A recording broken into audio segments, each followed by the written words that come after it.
Fox Sports brought to you by Mercedes-Benz, the best or nothing, joining us live.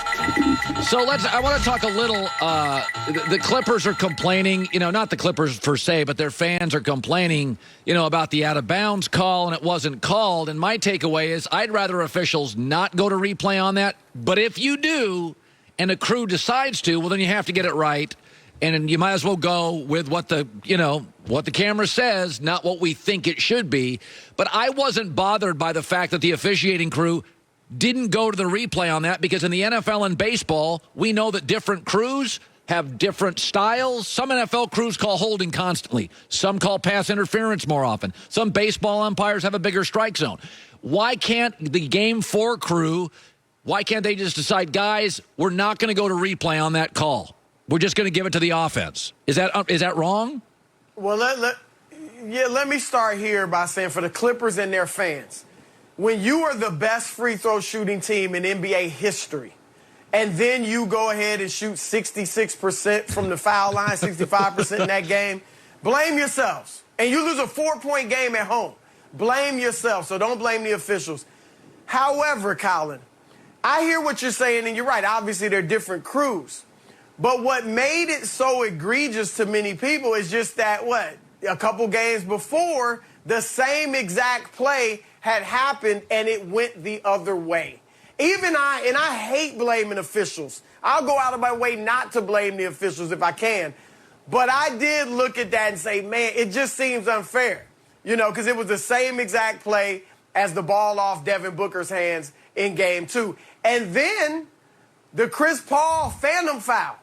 Right, where they assumed he was going to get fouled at the end of the game. Chris travels and falls down, but he's never touched by the two Clippers that trapped him. So there were a couple calls that made me go, wow, I hate to see that. But you know what I tell myself? Hey, the phantom foul on Kareem Abdul-Jabbar by Bill Laimbeer. Hey, Michael Jordan's push-off at the end of the great shot in Utah. It happens, so let's move on. Yeah. Milwaukee, Atlanta. I said earlier, Milwaukee gives me more guarantees and answers every night. Atlanta, I got a lot of questions. They're so dependent on Trae Young, and I don't even feel like Milwaukee's dependent on Giannis. Last night it was Middleton.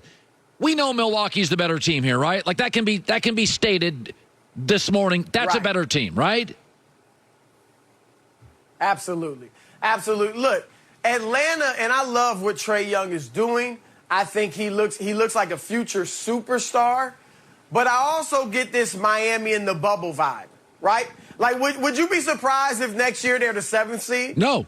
I mean, it's just a strange year, right? I'm not going to necessarily say, oh, they're right there with Philly, Milwaukee, and Brooklyn next year. They're in that class. I'm not going there unless they win this series, but Milwaukee's the better team, and obviously with Trae Young hampered with the ankle injury, that further puts it in their favor.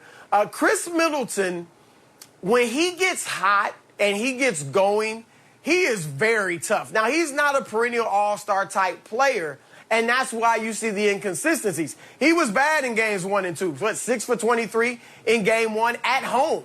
But when he gets hot, he is great for the Bucks. And we know he is their go-to guy. You can pencil Giannis in for 34 and 14. But the go-to guy at the end of games is Chris Middleton. And I think in a year like this where there's no juggernaut left, that could be enough. Yeah.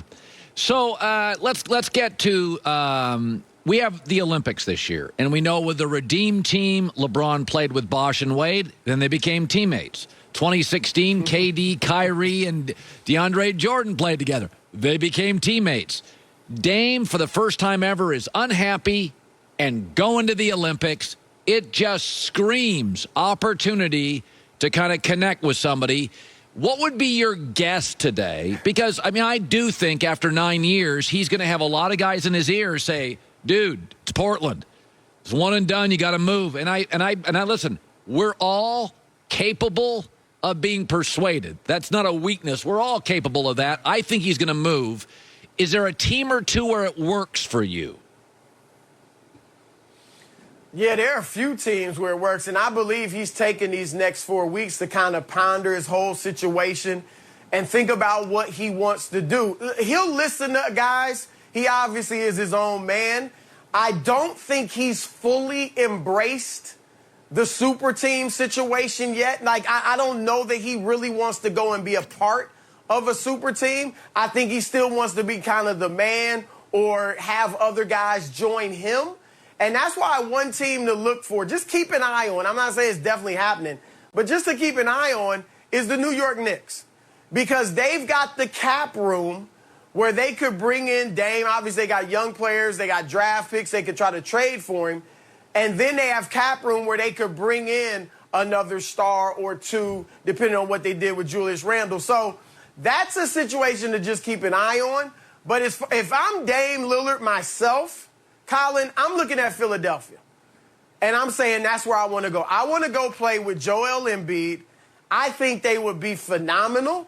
Obviously, Ben Simmons is the guy, and Tyrese Maxey that has to go back from Philly, maybe a few draft picks. But that's where I'd be looking if I'm Dame. I think Boston's interesting, and Jason Tatum will be on that team, USA with him. Yeah. Jaylen Brown would have to be the part going back, and I love Jaylen.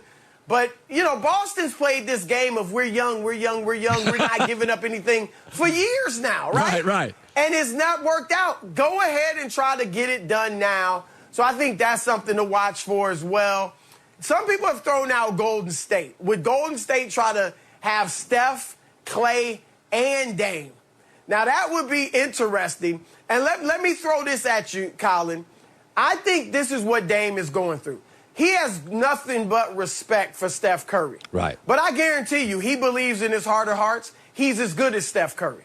And now he's realizing, I got to win to get my full respect. Right. Steph is going to go down as the second greatest point guard ever.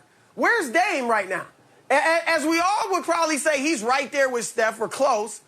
Is he in the top 10? I mean, do we view him that way? I do, yeah. So he understands he has to go somewhere to win and finally get in those conversations of maybe a top 5, top 10 point guard of all time. So I think a lot of players go through that when they don't win and they realize I'm not getting the respect I feel like the ultimate respect, and I'm not going to get it until I can at least get to the finals and play for the championship. Let me throw one more team at you. The Miami Heat. So Portland would rather get Dame East. They're tired of Tyler Hero. They've got a good piece in Bam. Jimmy Butler, Dame. You could put that up against anybody in the East. And then I'm Portland. Okay, I need a bench. I got to get better defensively. I want Bam. Miami's tired of Tyler Hero. They may have some other Kendrick Nunn. Duncan Robinson, yeah. So, I mean, you throw whatever you had to. I would want to keep Bam and then have a big three of Jimmy Butler, Dame. Yeah, of course Bam. you would. Yeah, I get you would want to keep. It's a possibility. Yeah. Draft picks, I mean, obviously it's a top-notch organization. Eric Spoelstra's a great coach. Pat Riley's there. It's something to keep an eye on. And again, it's not out of the realm of possibility that Dame says, look, I'll give a year under Chauncey Billups. Let's see what he brings in. He's a highly respected guy around the league. Chauncey is. So let's see what he does. I'll give him one more year and then start to make a move. Whatever he does, I think he'll go quietly to the front office, try to be professional with them and work together.